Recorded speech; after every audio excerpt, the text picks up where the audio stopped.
God is the state of potentiality of love and wisdom and truth that we all aspire to, and that everything within our universe exists within.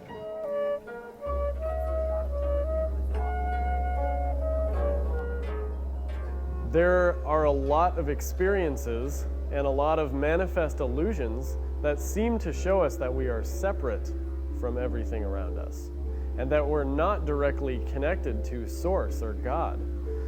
My purpose and our purpose collectively is to remember who we are and be in alignment and congruent to that purpose, which is to be the physical embodiment of your highest potential that you can.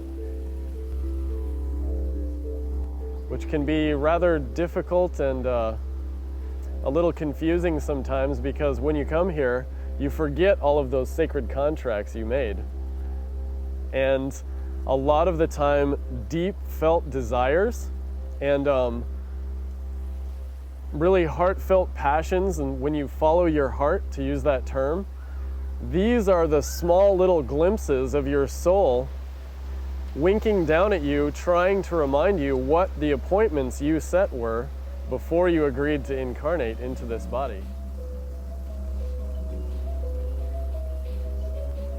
The guardians of this planet, guarding the gates to Eden, so that the monkey sage king, trying to break the codes of his DNA so he can fully transcend this universe into a different paradigm, uses the Bowen Oracle code to decipher without mind his passage to immortality.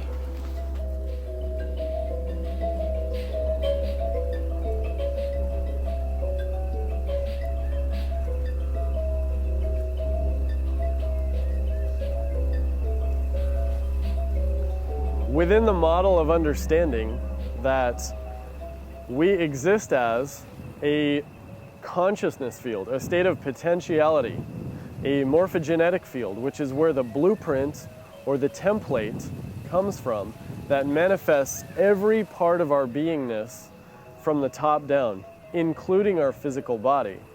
When we understand this concept, within that model, the process of personal evolution, whether it be physical, emotional, mental, or spiritual, the process of personal evolution becomes about accreting or absorbing as many frequencies as possible into your morphogenetic field. This is done through having as many experiences as you can, learning as much knowledge as you can, absorbing, embodying as much joy with others, and loving with your whole being every manifest aspect of the manifest illusion that we find ourselves in. Because understanding that at the ultimate level, everything that you can experience is a manifestation of God's source. Even if from this perspective, it would not be something that you would describe as positive, if you will.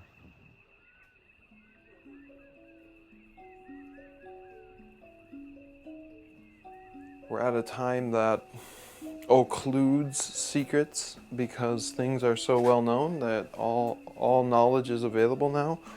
One obvious instance of this is the physical entity of the internet, kind of approaching a spiritual object in that it's really kind of nowhere or everywhere. Just think what it would be like if everybody in Hawaii woke up tomorrow morning and said, today is a day in my life. How do I want my life to go? What can I do to make it happen right today? Wouldn't we have a different world? We wouldn't have people being angry about everything. And our culture doesn't let us work out things. It just has us leave or tell people off or hit them or something like that. And if you have put up with a hard day at work from the way your boss is treating people that day, and you come home and take it out on your family, and that's not very good. So the whole idea of the interconnectedness between things and people And how much you let that influence you is what's really important. And I like the song that what the world needs now is love, sweet love. That's one thing there's just too little of. At the basic level of understanding, and this is working from the paradigm that's provided by what are known as the freedom teachings, which Keylontic Science and the Kathara healing system falls under. And the paradigm there is that the smallest units of matter, and this is understanding from a level of multidimensional physics, the smallest units of matter are something that contemporary earth science has yet to discover.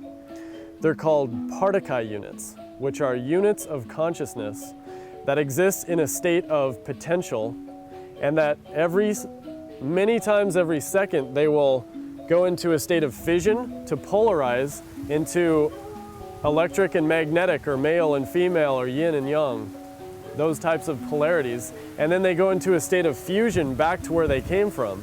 They structure themselves into geometric crystalline formations, which is what sacred geometry is a metaphor to describe. And this is inherent to their structure and their nature and how they behave with each other. And as all of these particle units form particle grids, and then Keylons and Keylon codes, which are just successively more complex structures of these units of consciousness, they move on to create the morphogenetic field, or the divine blueprint, or template, or Templar of your physical form, and how your body will manifest, how your soul will manifest, your oversoul, your avatar level. And these are all created out of this state of potentiality of these small units of consciousness called particle grids. And sacred geometry is a means of expression that we have to describe and to understand how these structures form and what they look like.